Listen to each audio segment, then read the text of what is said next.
सीमांत उपलब्धता क्या है? नहीं मिटाओ इसको। सीमांत उत्पादकता का मतलब होता है कि जैसे मान लीजिए आपके पास 5 बीघे खेत है, ठीक है। अब 5 बीघे खेत में 5 लोग काम कर रहे हैं आपके परिवार के, ठीक है। उससे जो है 25 कुंटल गेहूं उत्पादित होता है, ठीक है।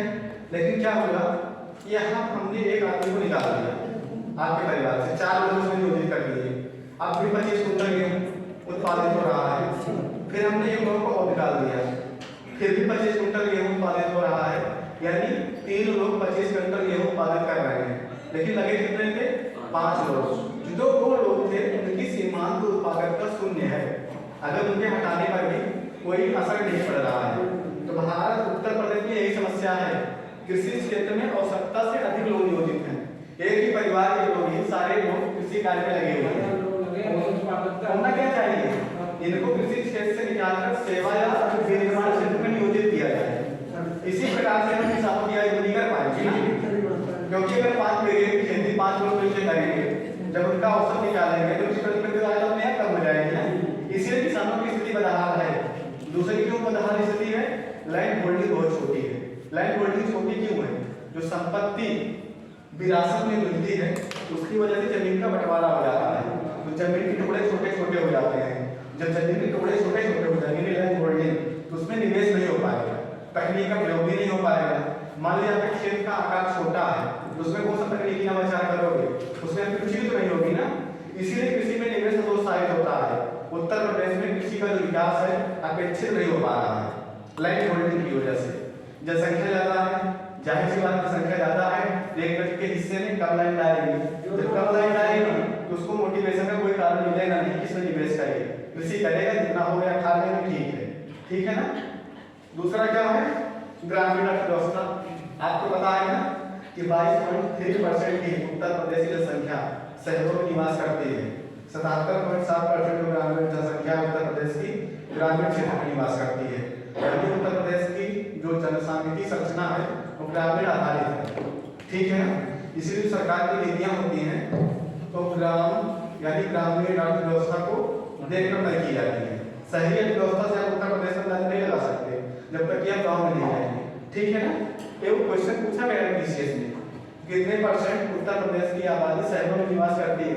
तो 22.3, ठीक है ना। 2011 की गणना के अनुसार, अभी 2011 चल रहा है, अभी 2011 चल रहा है ना, अभी जनगणना का काम तो होते हैं ना, तैयारी चल रही है ना। लिखो ग्रामीण, आप लिखो ग्रामीण जनसंख्या 77.7%, 77.7।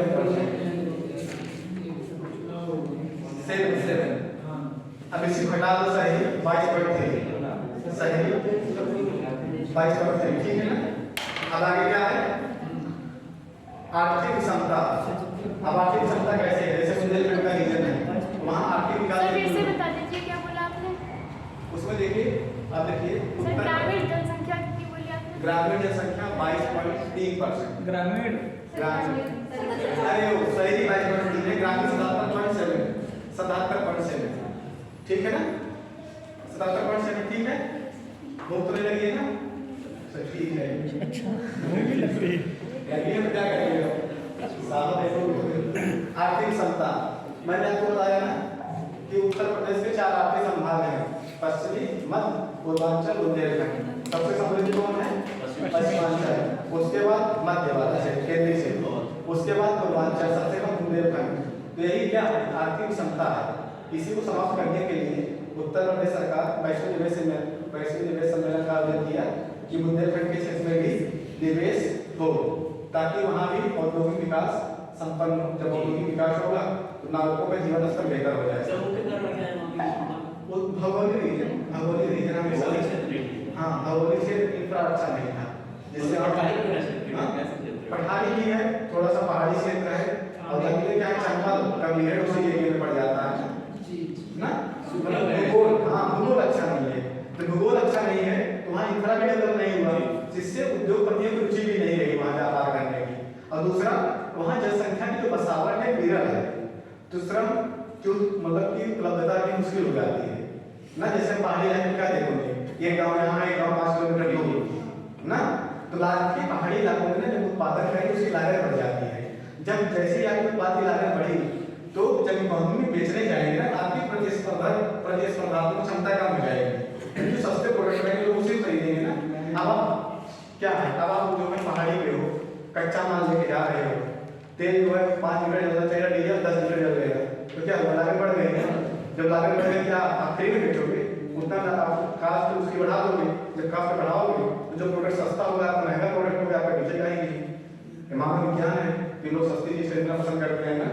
आज भी दुनिया में विकसित देश कम है, विकासशील देश ज्यादा है। चाइना पूरे बड़ी इकोनॉमी में डोमिनेट क्यों करता है, सस्ते दामों पर अच्छी चीज उपलब्ध करा देता है। अमेरिका आज पूरी बड़ी इकोनॉमी में उस लेवल पे डोमिनेट नहीं कर पा रहा है, इस लेवल पर चाइना सस्ती वस्तुओं की निर्यात भी कर रहा है। आप देखिए जब हमने ग्लोबलाइजेशन, लिबरलाइजेशन, प्राइवेटाइजेशन को अपनाया, भारतीय बाजार चाइनीज उत्पादों से भर गए।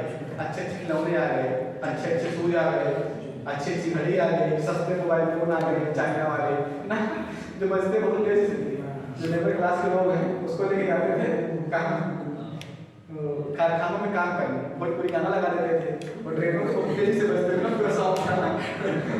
हालांकि यहाँ से प्रदूषण बहुत ज़्यादा होता है, माइग्रेशन शाहजहांपुर से भी बहुत ज़्यादा है, क्योंकि मैं देखता हूँ तो रनिंग करने 4 बजे कोई ट्रेन आती है ना तो एकदम लंबी